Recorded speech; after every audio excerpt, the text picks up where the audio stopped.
கர்த்தருடைய பரிசுத்த நாமத்துக்கு ஸ்தோத்திரம். I greet you all in the name of our Lord and Savior Jesus Christ. இந்த குட் ஃப்ரைடேயில் நம்ம இப்போது கேட்க போகிற வேர்ட் வந்து 4th வேர்டு, அதாவது நான்காம் வார்த்தை. ஏலி ஏலி லாமா சபக்தானி, அதாவது என் தேவனே ஏன் என்னை கைவிட்டீர். ஒரு 2 minutes நம்ம ஜெபம் பண்ணலாம். அன்புள்ள கர்த்தாவே, இன்றைக்கி உங்கள் வேர்டை தியானம் பண்ணுறதுக்காக நீங்கள் கொடுத்த சான்ஸுக்காக நன்றி. ஒன்ஸ் அகேன் ஆண்டவரே, எங்கள் எல்லாரையும் உங்கள் கையில் ஒப்பு கொடுக்குறோம்.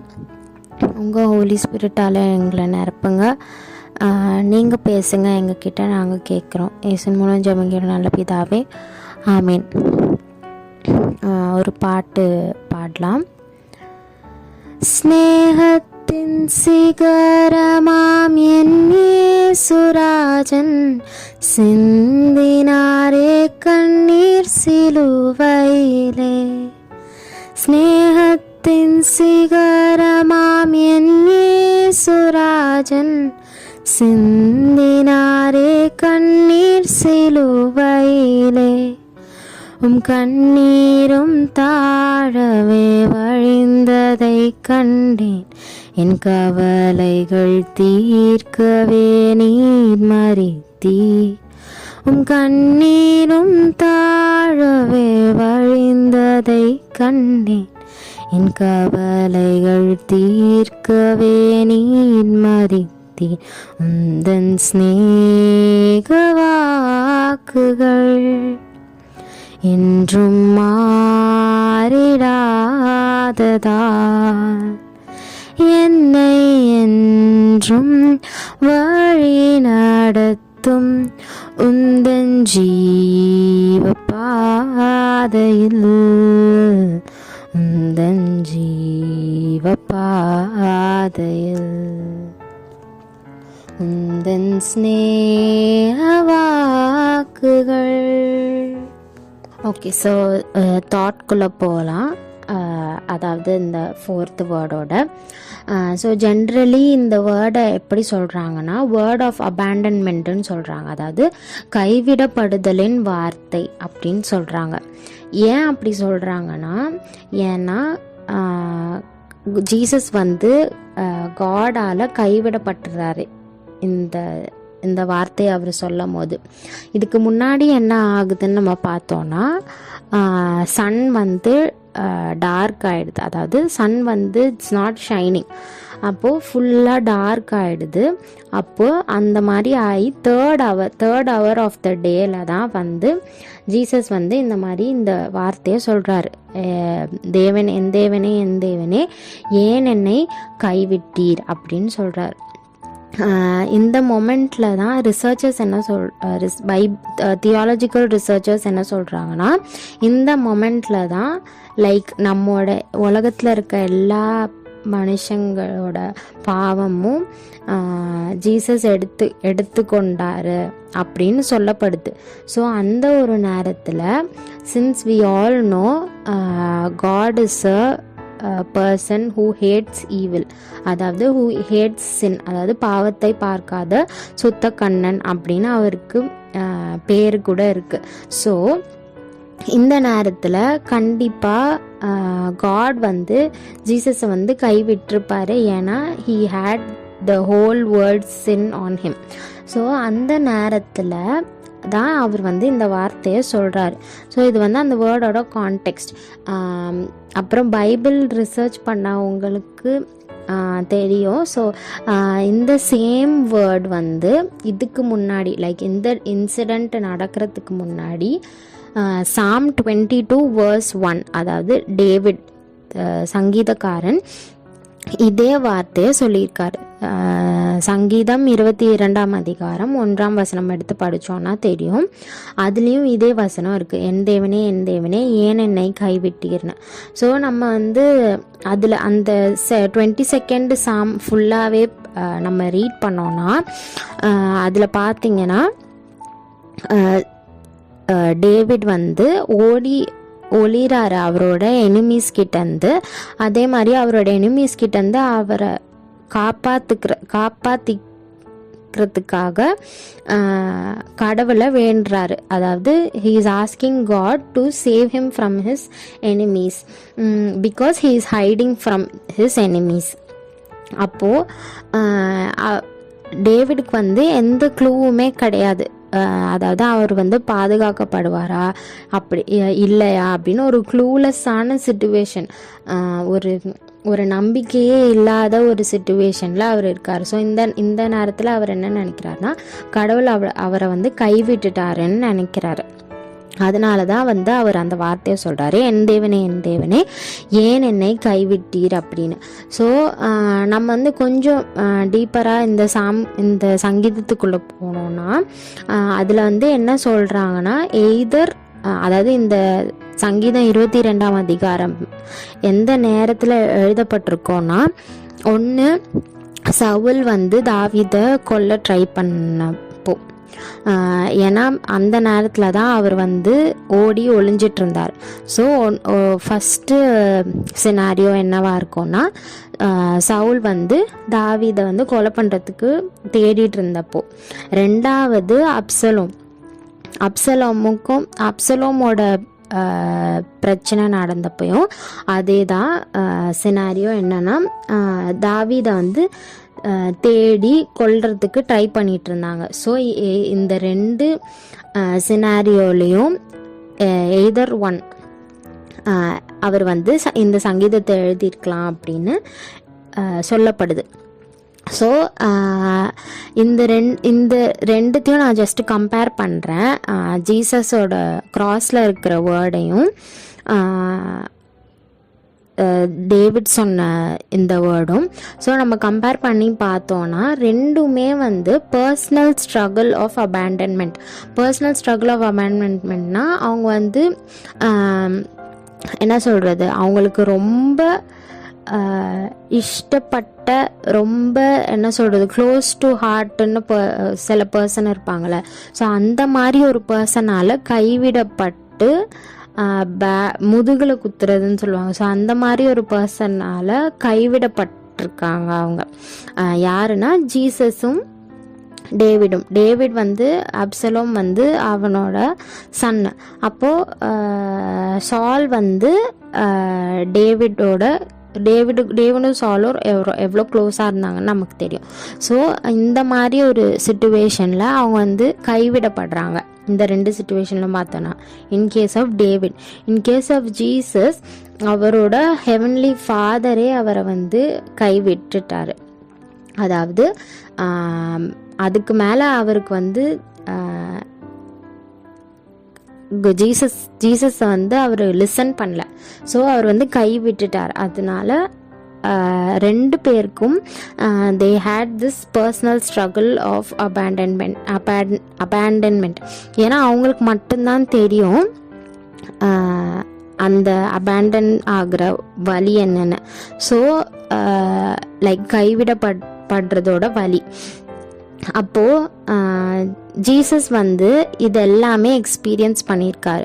ஸோ இதுலேருந்து this is an other scenario or this is another incident to prove that God was still a human.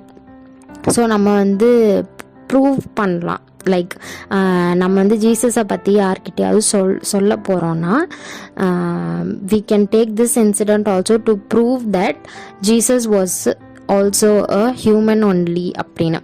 Because அவர் அவ்வளோ எக்ஸ்பீரியன்ஸ் பண்ணதுனால தான், only because he was a human he could experience that pain,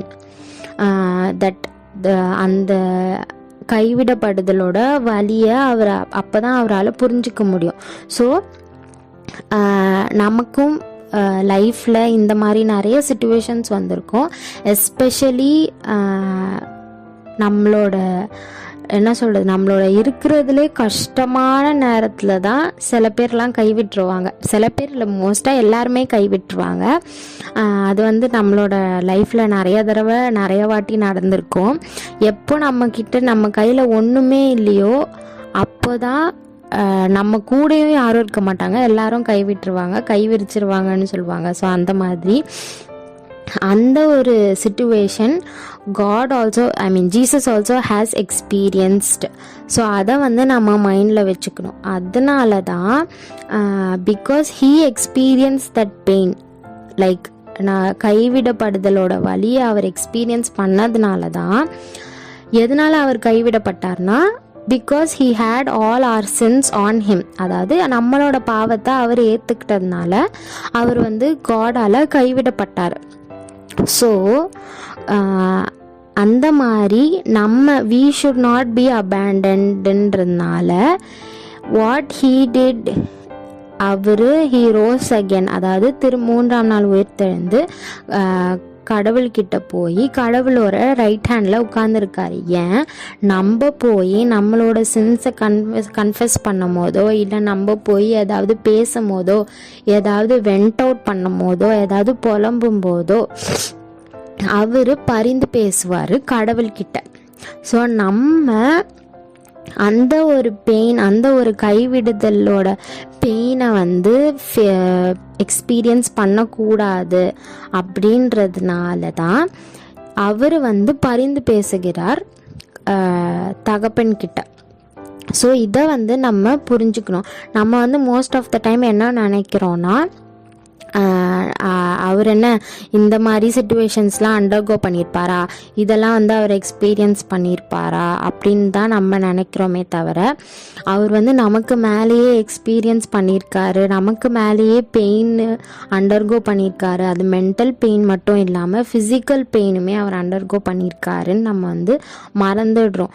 so we have to keep this in mind. என்னன்னா அவர் வந்து emotional பெயினையும் undergo பண்ணியிருக்காரு, mental பெயினையும் undergo பண்ணியிருக்காரு, physical பெயினையும் undergo பண்ணியிருக்காரு. அது வந்து இந்த லென்த் சீசனில் மட்டும் இல்லாமல் in every day, through every day in our lives, because every day is a challenge as long as we live in this earth. அதனால every day we need to remind ourselves that our God has gone through much more than us. அதாவது நமக்கு மேலேயே அவர் வந்து experience பண்ணியிருக்காரு, நமக்கு மேலேயே அவர் வந்து பாடுகள் பட்டிருக்காரு. ஸோ அதை வந்து நம்ம மைண்டில் வச்சுக்கிட்டு நம்மளோட ஒன்லி ஹோப் காட் தான், அதாவது ஜீசஸ் தான். இப்போ நம்ம அதனால தான் நம்ம வந்து பாவம் பண்ணுறப்போவோ, இல்லை தெரியாமல் தப்பு பண்ணாலோ, இல்லைனா வந்து நமக்கு வந்து சொல்கிறதுக்கு ஆள் இருக்கணும், லைக் எனக்கு வந்து யாருமே இல்லை பேசுகிறதுக்கு அப்படின்னு நினைக்கும் போதெல்லாம் நம்ம போய் ப்ரேயர் பண்ணும்போது ஜீசஸ் வந்து பரிந்து பேசுகிறார் தகப்பன்கிட்ட. ஸோ இது வந்து ஒரு பாயிண்ட்டாக நான் எடுத்துக்கிறேன். அதாவது இது வந்து ஒரு பாயிண்ட்டாக நான் எடுத்துக்கிறேன். இப்போது ரெண்டாவது பாயிண்ட்டு நான் என்ன சொல்ல வரேன்னா, அந்த ஒரு கைவிடப்பட்டிருந்தாலும் ஜீசஸ் வந்து என்ன பண்ணலன்னா, தேவனே தேவனே அப்படின்னு சொல்லாமல் என் தேவனே என் தேவனேன்னு சொல்கிறார். ஸோ நம்ம வந்து எந்த சிச்சுவேஷனில் வந்து என் அப்படின்னு சொல்லுவோன்னா, அது வந்து when we take ownership on that, அப்படி தானே. அதாவது என்ன சொல்கிறது, இது எனக்கு சொந்தமானது அப்படின்னு நம்ம நினைக்கும் போது தான் அதை என்ன சொல்லுவோன்னா, இது என்னோடது, இது என்னோட அப்பா, இது என்னோட அம்மா, இது என்னோட தங்கச்சி அப்படின்னு சொல்லுவோம். ஸோ அவருக்கு வந்து தெரியும், கடவுள் வந்து காது கொடுத்து கூட கேட்க மாட்டார், பார்க்க மாட்டார், லிசன் பண்ண மாட்டார், ஒன்றுமே பண்ண மாட்டாருன்னு அவருக்கு தெரியும். பட் அந்த ஒரு சிச்சுவேஷனில் கூட அவர் வந்து ஓனர்ஷிப் எடுத்துக்கிறாரு அவரோட ஹெவன்லி ஃபாதர் மேலே. என் தேவனே என் தேவனே ஏன் என்னை கைவிட்டீர் அப்படின்னு கேட்குறாரு.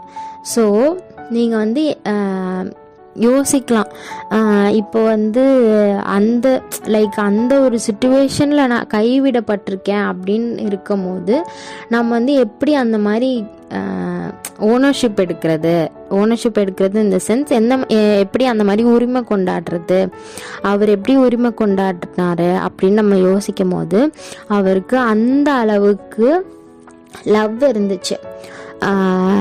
he had the godly love between him and his father that bound them both together.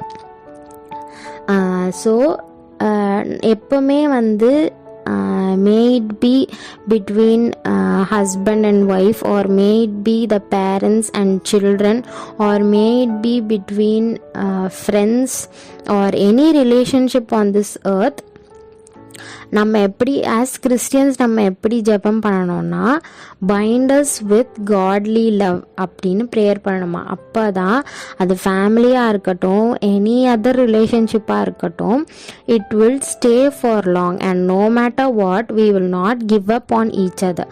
So this is one point. And இதுக்கப்புறமா என்னென்னா, அந்த ஒரு நிலைமையில கூட அவர் மொத்தமாக கைவிடப்பட்டார். ஏன்னா the whole people are against him.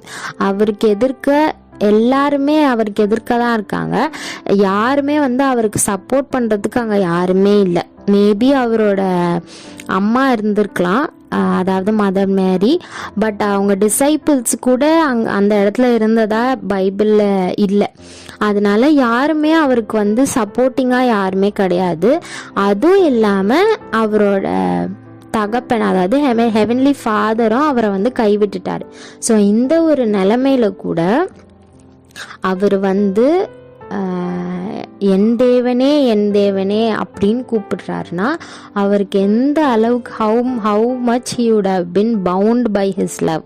So இதுலேருந்து நம்ம என்ன கற்றுக்கலான்னா, நம்ம எந்த ஒரு நிலைமையில இருந்தாலும், அதாவது எல்லாராலும் நம்ம கைவிட்டப்பட்டிருக்கலாம், அதே மாதிரி யாருமே நமக்கு வந்து என்ன சொல்கிறது, ஓகே நீ பண்ணு நான் உன் கூட இருக்கேன் அப்படின்னு யாருமே நமக்கு சொல்கிறதுக்கு யாருமே இல்லாமல் இருக்கலாம்.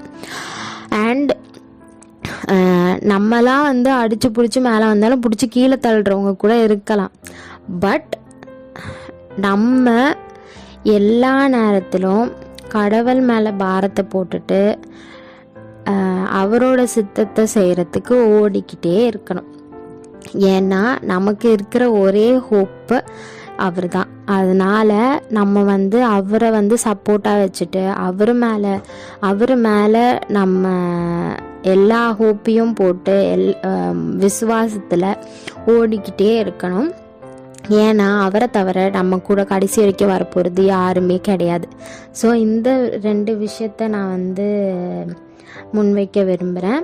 ஃபஸ்ட்டு ஒன், கடவுளுக்கு, அதாவது ஏசப்பாக்கு நம்ம என்ன கோத்ரூ பண்ணுறோம், என்ன எவ்வளோ பெயின் கோத்ரூ பண்ணுறோம், may be mentally, physically or emotionally, sentimentally, என்னன்னாலும் God knows whatever we are going through.